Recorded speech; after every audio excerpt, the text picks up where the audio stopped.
Okay, I'm here with Dr. Kevin Pecca. It's a great pleasure to have you on. How are you doing, Dr. Pecca? I'm so thrilled to be on the Ladder End podcast today. I love doing podcasts, love sharing my story. And thanks for having me on, man. I'm so excited. Yeah, it's a pleasure to have you on. I encountered you on TikTok and I saw some of your videos on TikTok that have absolutely and utterly exploded. Yeah. And you've grossed over millions of likes and views. And I think this show, Dr. Pecca, it's going to be sort of segmented into two parts. The first part, we'll talk about your story and we'll talk about this medically unexplained chronic illness that people are dealing with that is kind of a conversation in and of itself. And I'll get your take on that. And then the latter end of the show, no pun intended, we'll talk about, just like the business of being a chiropractor and how you became one. Yeah. And just like the educational path and the practical experience needed to become one. I've been seeing you all over TikTok. You're massive on TikTok. I think that it's obviously underpinned on the fact that you're a renowned upper cervical chiropractor, and we'll learn more about that momentarily. But also, Dr. Pecca, and I want to get your take on this, and I just want to kind of intro it by saying, preface it by saying, there's just contingent of people, pretty large contingent of people that are suffering these neurological symptoms, and they're going to these biomedical Western doctors, and they're not getting any answers, doing a myriad of tests, all of which are coming out negative, and it's bittersweet. And I know, because I've been a part of this, I've had a similar issue. I know you've had a great story, and we'll get into your story, certainly an inspiring one. And it's bittersweet in that it's not like their life's in danger, right? But it's bitter in the sense that they don't really know what's going on. And when you don't know what's going on, it's hard to mobilize healing. So can you just talk about your story? I know, I've heard your story, but I want my viewers to hear your story firsthand. And also just touch on this contingent of people, Dr. Pecca, who are suffering these incapacitating, in some cases, neurological symptoms that Western doctors just don't know what's going on. Have you ever thought about starting a podcast? Well, many people have, but most people have a misconception that prevents them from starting, that it's too expensive to start, that the mic's going to cost me too much, the camera, the production is just going to be out of my price range. That's not true. I'm here to dispel that. I'm using a Samsung Q2U microphone, and I'm using a Anker PowerConf C200 2K webcam. I use this for all of my podcasts. And all I spent was under $50 for the webcam, and the mic was just about $100. And you have everything you need. They're both plug and play. Don't let that misconception stop you from launching the podcast of your dreams. You compromise no quality with these two items. They're both fantastic quality, and they're affordable, they're plug and play, and they're easy to use. I've put the links in the description below, so be sure to check them out and start that podcast that you've been looking to start. Now let's get back to the conversation with Dr. Pecca. Yeah, well, I'll start off by saying it's funny how things don't work out, and it's funny how they do. So for me, that's how I got into this. I had an ice hockey concussion that just never went away. And my last concussion wasn't really even that bad. And I woke up about 3 days later with all of these neurological symptoms. And I was a healthy 20-year-old kid. And then 3 days later, months down the road, I was filling out disability paperwork because I couldn't function as a person anymore. And it's so for me, I had dizziness, blurred vision, head pressure, hand tremors, a lot of unexplained anxiety and depression that wasn't like part of my personality at all. I couldn't sleep through the night. And the most frustrating part was, like you said before, my MRIs were clear, my CAT scans were clear. I went to a lot of the top neurologists in the country because the regular doctors weren't figuring it out. So I was like, oh, maybe these people will have an answer for me. And one doctor said, just give it time, it will go away. And they put me on medication that were just kind of masking the symptoms. So they put me on antidepressants because I told the doctor I was depressed. They put me on pain pills because my body was just in excruciating pain all the time. And they actually put me on seizure medication too because I told them my hands were shaking. And I was like, how is this going to get me better? This is just going to mask the symptoms. It's not going to get down to the root cause. And then after a while, I had one really brilliant neurologist told me, he sat me down. This is my first visit in his office. And he said, Kevin, what if I told you you're going to have to live with these symptoms for the rest of your life? And I'm like, this is our first session. You're giving up on me. This is my life. I'm 20 years old. This is it. And I went down a really dark, depressive path after that because I thought my life was over. And the thing about these neurological issues is it's an invisible injury. So I'm talking to you right now, and if this was 10 years ago, I look fine and healthy on the outside, but on the inside, I am dying. I can't go out and socialize with my friends. I was a hockey player and I loved working out. If I did 5 push-ups, the whole room would start spinning. I would get lightheaded. My life was nothing. I couldn't do anything.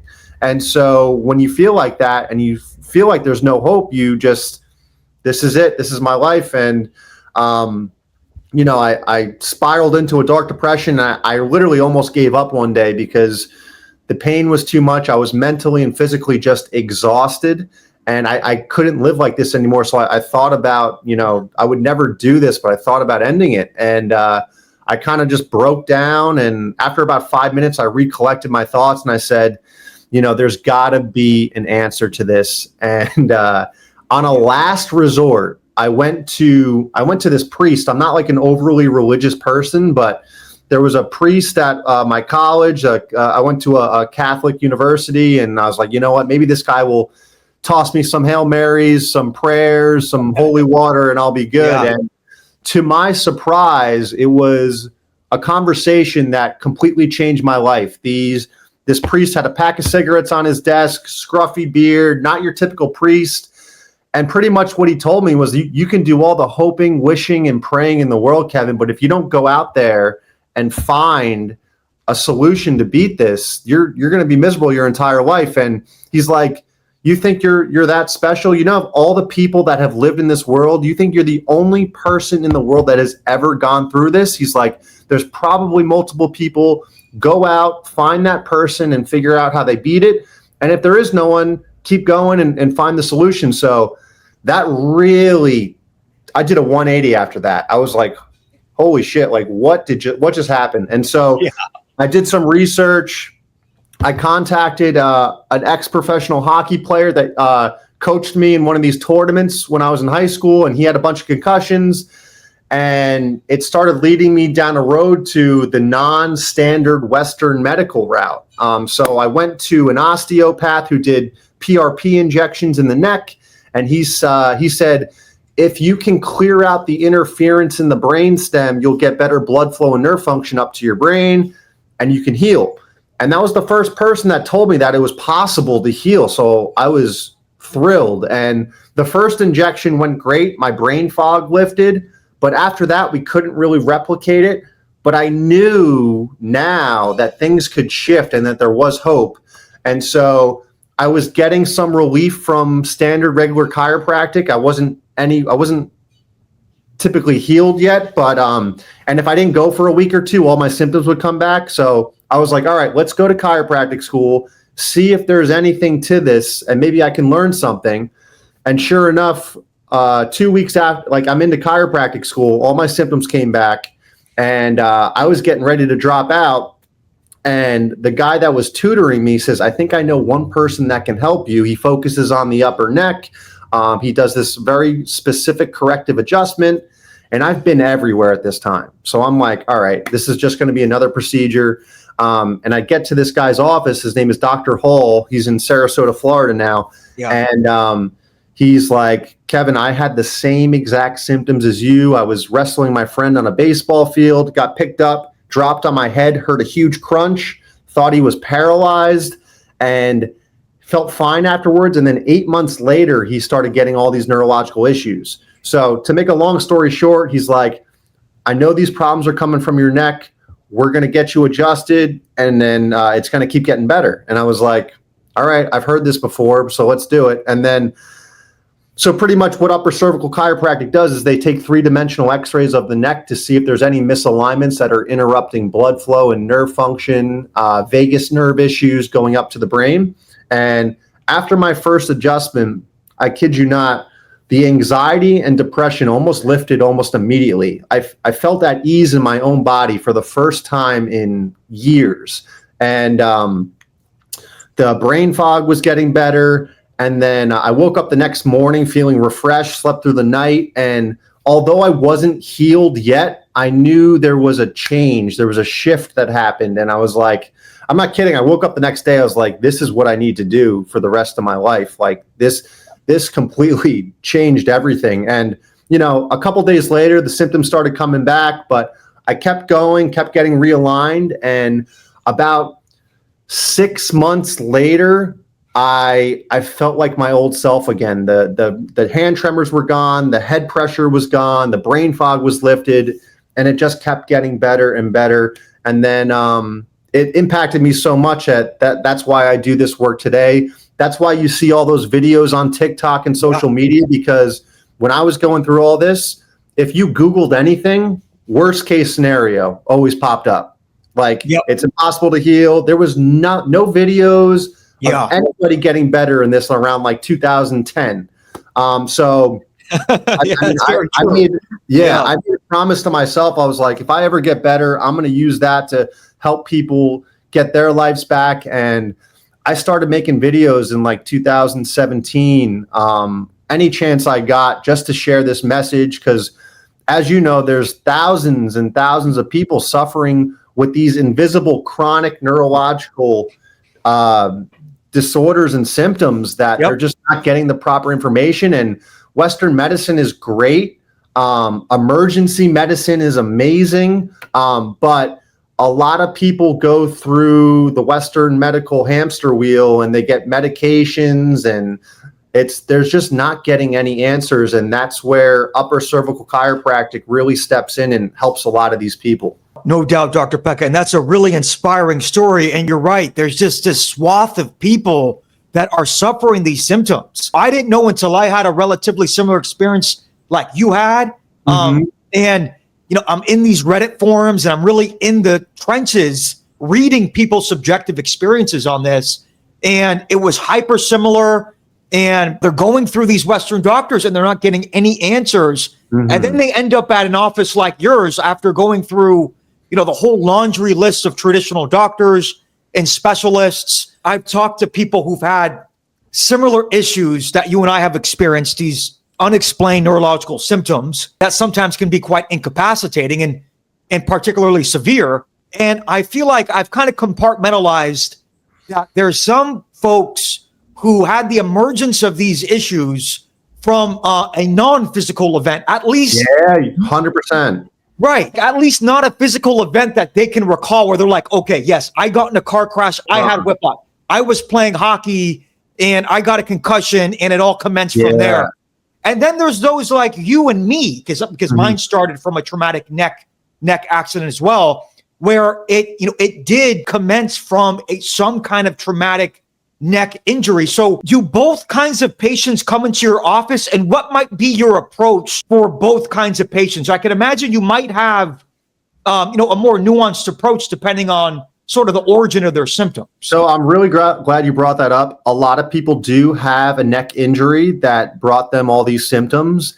And I would say maybe 60%, 70% of my patients, they just woke up one day and their life just started spiraling. And I will say, so I have a spine model here. So the upper neck right here, the atlas bone, it's the only place in the spine where there's no disc space. It's only held together by muscles and ligaments. So it's a very fragile area and it doesn't take much for it to misalign.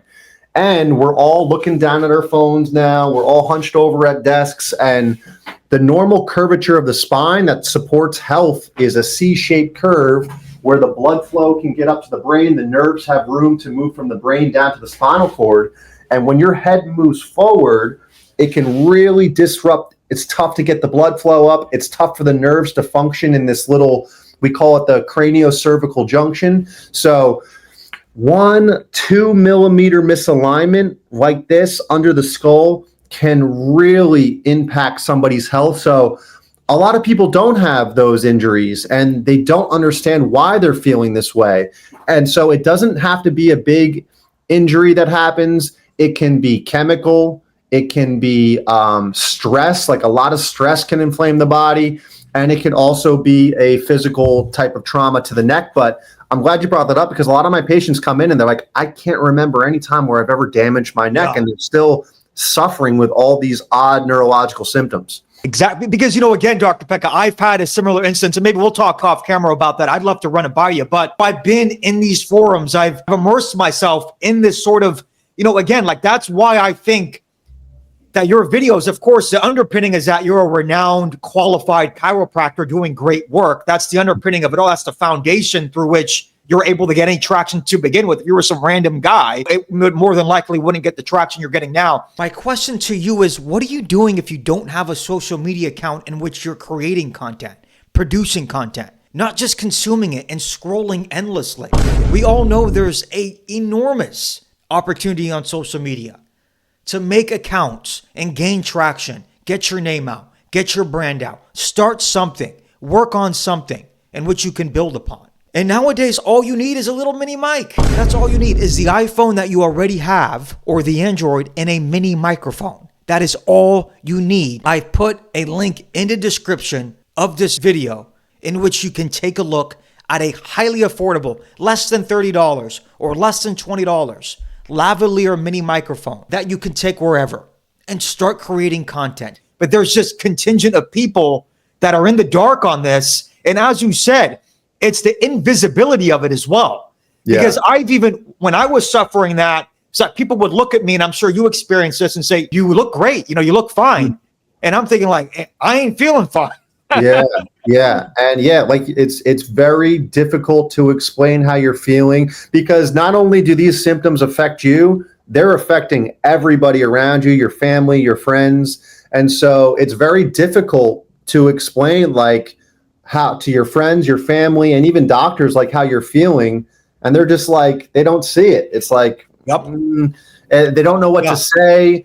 And they're just like snap out of it. And it's like, you don't think I tried? Like, come on. No, totally. I mean, I had doctors say like, your tests were fine. Just go live your life. You don't think I've tried? I'm suffering these symptoms. It's a spin the wheel. I get the paresthesia, the numbness of the feet, the tight chest, the head pressure, the off balance, anxiety and depression because of your symptoms. Crazy story. I was telling a doctor that I had a lot of anxiety and depression, and I said, I was in college at the time. I was like, I wish I could just go out with my friends and have a beer. I couldn't drink any alcohol for whatever reason. If I had a sip of alcohol, my symptoms would magnify like 10 times for like a month. So I tell the doctor, I was like, I wish I could just go out and have a beer with my friends. And he says, you know what? That sounds like an alcoholic tendency. You should go to an AA meeting and figure this out. And I'm like, and I am so messed up in the head at this point. I'm like, okay. And listen, AA is great. It helps out a lot of people. Yeah, it just probably wasn't pertinent in that case. Dude, that's the advice I got. What the hell am I doing here? Like, I was sent here by a doctor because I said I wish I could have a beer, and it's just like it's amazing. It's amazing. Like, I was taking. If somebody said they had anything for me to get better, I was going to do it. And so I ended up at an AA meeting because I told the doctor I wish I could have a beer. That's how crazy this stuff gets. I found that another issue with this, and many other people who've had, a similar experience, and of course, every person's experience is always nuanced to an extent, right? Mm-hmm. But there can be some parallels in these medically unexplained sort of neurological symptoms that people are dealing with. And the hypersensitivity and the volatility of it, it's like a damn if you do, damn if you don't sometimes. Yeah. If I don't do anything and I stay stagnant, then I'm not making any improvement. But then if I try something, I run the risk of it being exacerbated and going into a heightened state. Yeah. You're constantly beating yourself up about what you should do, what you shouldn't do. And you know what's even scarier? When you get these brief moments of feeling good, you still have so much anxiety because you're like, when is it going to come back? It's like you're just always on edge, because even if you're feeling you have a good day, it's like, when is this going to come back? And that's one of the worst parts about this stuff. For sure. It is so hard to deal with. And like you noted, I thought you noted it very eloquently and very succinctly that, what's so challenging with this, and I'm going to ask you another question momentarily, is that you're going to these doctors, you're trying to sort of express this to others, and it's just the lack of knowledge around it.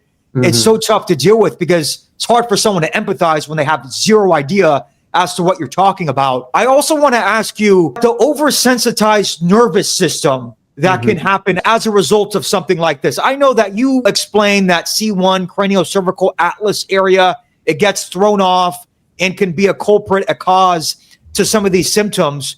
But what about symptoms, Dr. Pecca, that I'm sure you've had in your office where you do the 3D imaging and they don't really have a misalignment, or maybe you've deemed that the misalignment they have is not causing their neurological symptoms? How does the nervous system, that fight-flight response, that sympathetic response, how does sometimes that play a factor into feeling the way they're feeling? That's a great question. So I probably have like 2 or 3 people that come to me out of the year, and they're feeling like the way we're describing it right now. And I take a 3D scan, and it really doesn't look like it's coming from the neck. Like, this is a great technique. It gets so many people better. Is it the answer for everything? Of course not.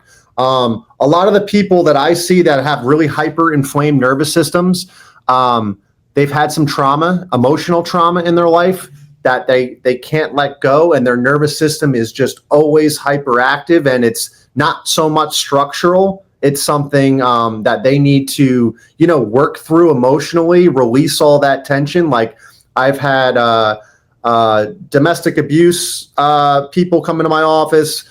Unfortunately, some women have, been, raped, and they have a lot of trauma. And, there is a structural aspect to healing. There's also an emotional component to it that needs to be healed.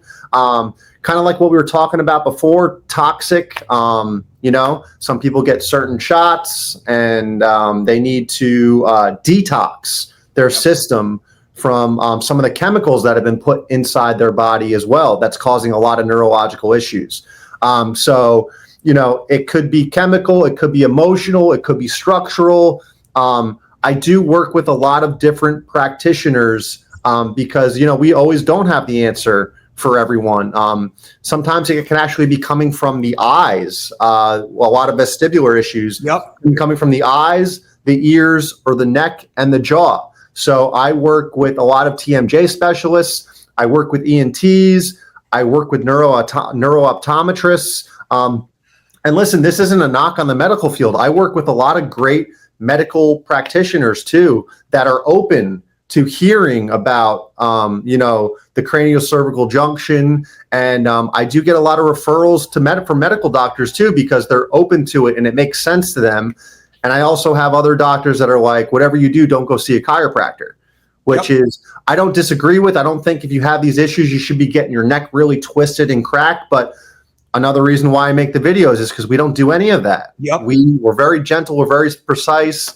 We take the imaging. So we are here for all our patients. If we're not the ones that can, take you all the way, I have a list of referrals and doctors that I think could help you. So it's, it's not a one size fits all thing. Sometimes we get people 70, 80% better and they still have some lingering issues. And then we have other providers that can take them the rest of the way. Okay, thank you for that. So I want to get into kind of some of because this podcast, the Ladder End podcast, is predominantly like a business careers-based podcast. Dude, I love that. I love that. So I do want to spend some, well, thank you, Dr. Pecca. So I do want to spend some time just kind of asking you some questions as to your rise to becoming a chiropractor. And again, I might ask you a couple more social media questions because you've been absolutely killing it. If they know your name or not, they've seen your video on social media. What does it entail to become an upper cervical chiropractor, Dr. Pecca? Can you just talk about the route that someone needs to take educationally and maybe experience-wise to become that? For me, it was passion. Like my passion to do whatever it takes to be healed, to get that's why I woke up every day. It was so easy for me to wake up 6 in the morning, like I'm going in the office and we're helping people get better today. That was my driving factor because it made such an impact on my life. So business wise, whatever you choose to do, I would say that passion, that drive's got to be the number one thing that gets you out of bed, that keeps you going. Because as you know, the months go by, you get tired, life happens, and you're going to lose that drive and that enthusiasm. And so you always got to come back to, why am I doing this? And for me, it always boils down to one answer. It's like, it's because this saved my life and I want to help other people get their life back. So whenever life becomes too much, I always go back into that one thing that's why I got into this. And so for business, I feel like that will take you a long way until it doesn't. So currently I have two upper cervical practice, one in New Jersey, one in Florida. I have a digital marketing company, uccnearme.com.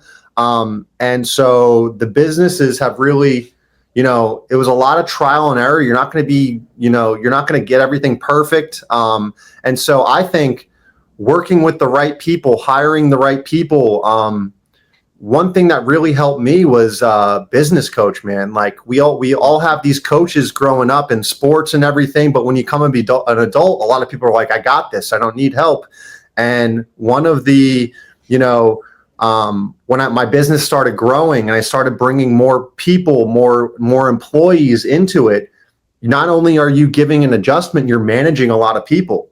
And so I needed help. I needed somebody to help guide me, somebody that's done it and provided results for some of my colleagues. I hired this one business coach, action coach, Kevin Weir, and he really, we sat down, we made a 90-day plan, we made budgets. I never did that stuff. I was just so focused on doing that stuff. And it really helped free me up to do what I love again, because I had systems in my business now. And I can go back to doing what I love, but you're going to burn out if you try to do it all by yourself. I'm telling you, I was there. I was burnt out. My health was going down the drain. All I was doing was working. You're going to need help. So surround yourself with the right people. For sure. That's a great answer. And I bet for you, since you had your chiropractic job, which is probably your day job, and then you're doing all this entrepreneurial stuff on the side, that's a lot to juggle. But what was it educationally, Dr. Pecca, that is needed to become a UCC? I know that you got to go through chiropractic school, right? And how long is that? So chiropractic school is 3.5 years, maybe 4, depending on where you go. But they do not teach upper cervical in chiropractic school. There's about 14 or 15 chiropractic schools. You might get a good upper cervical education at 2 of those. And my school was not one of them. So I was actually lucky in the sense that my school didn't teach it, because I spent the majority of my time shadowing upper cervical doctors around my campus. And I learned so much more from going into those offices rather than sitting in a classroom. And it was like educational. How do you take care of patients? This is a very sensitive area. You can't do any guesswork here. There's too much neurology. There's too many blood vessels and arteries and nerves. You really have to take the time, study the anatomy, make sure your adjustments are light, gentle, and you're doing the right thing. So educationally, that's one thing I really had to know the structures I was adjusting, because it's a very delicate area. And a lot of people have a lot of, their nervous systems in systematic overdrive. So you have to be very gentle and specific and know how to take care of those people. So education, I spent a lot of hours at seminars, studying anatomy, apps and books. And I'll go back to this again, just picking the brains of people that have been doing it for 10, 15, 20 years. I had them on speed dial. Anytime somebody came on my office, I didn't know what to do, text message, sent them x-rays. They sent me back everything. And I looked like the hero because I had access to all this knowledge and information. I think that's invaluable. So, make sure you have mentors and people that have done this, and, take what they're doing and don't just copy it, make it your own. Totally. I think that that's indispensable. Doing some benchmarking, having a great network of folks to contact and to reach out to when needed, and be inspired by and to learn. There's no question, just in any business endeavor and in life, period. So it was about 3.5 years of school. And does it culminate into some kind of exam, Dr. Pecca? Yeah, so there's 4 parts of national boards you need to take to the national boards for chiropractic. There's a state test you need to pass to be certified in a certain state. So if you're in New Jersey, like myself, I had to take the New Jersey exam. And then when I moved to Florida, I had to take that exam. And then there's actually tests within school that you need to pass because if you're going to the school, they want to look good for the national board. They want to show the national board that they're churning out students that can handle and pass. So you have to pass the school boards as well. And there's 4 tests for that.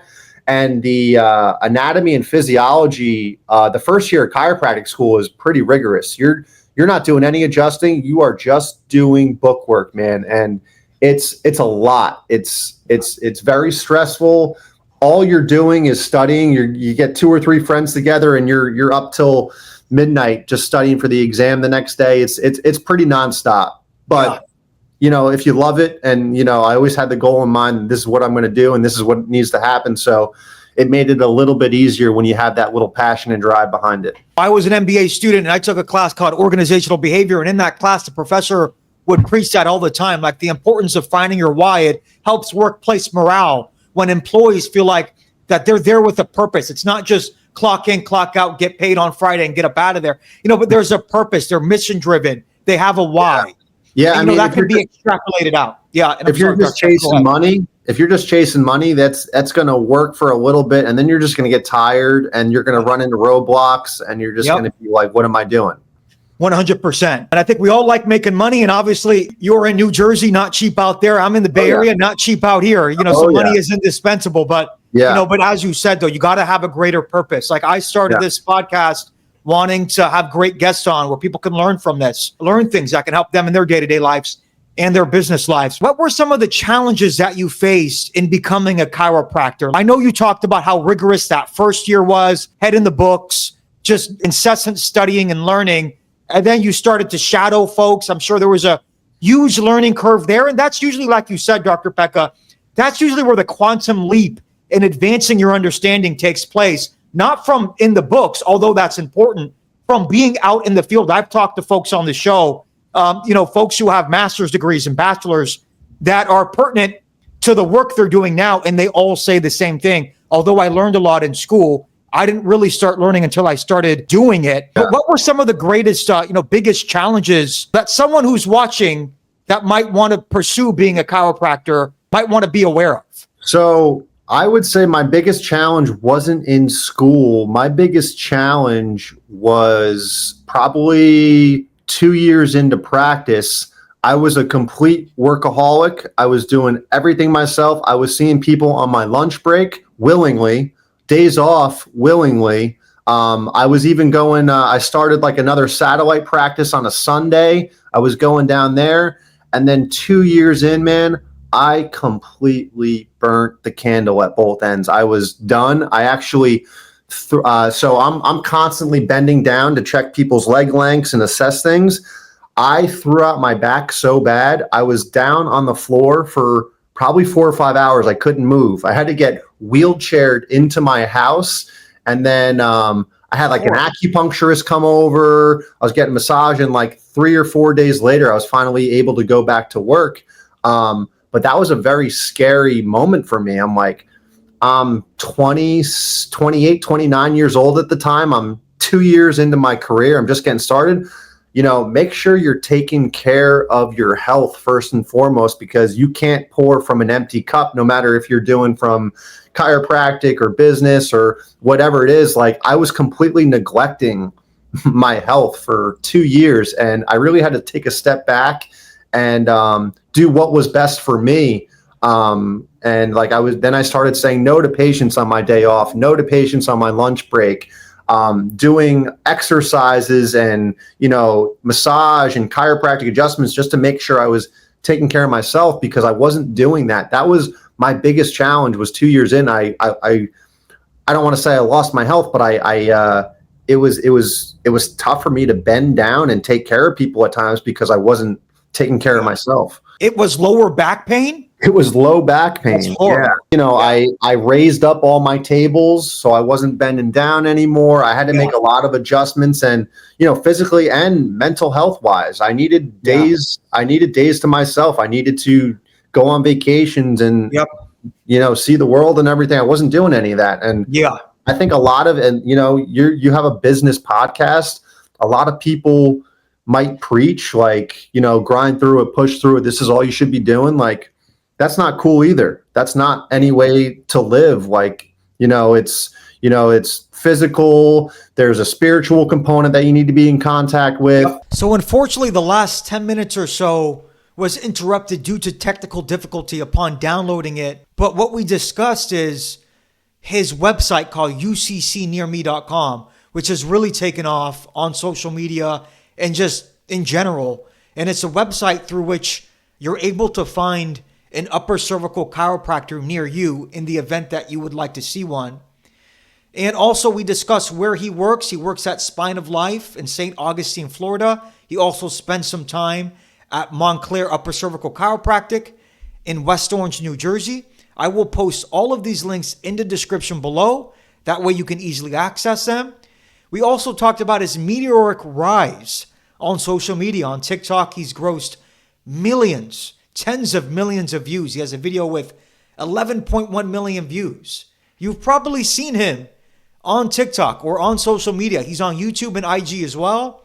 He's really blown up. He's a highly regarded chiropractor. It was a great pleasure having him on. But this is what we discussed in the last 10 minutes or so. I'm just giving a brief encapsulation. And of course, at the end, I concluded the interview. I thanked him for his time. And we talked about a part 2 potentially coming. So stay on the lookout for that. I'll be back in touch with Dr. Pecca for a part 2 in which we would predominantly discuss his entrepreneurial endeavors and his businesses, which he started that online business at uccnearme.com, which is a great platform to find an upper cervical chiropractor near you.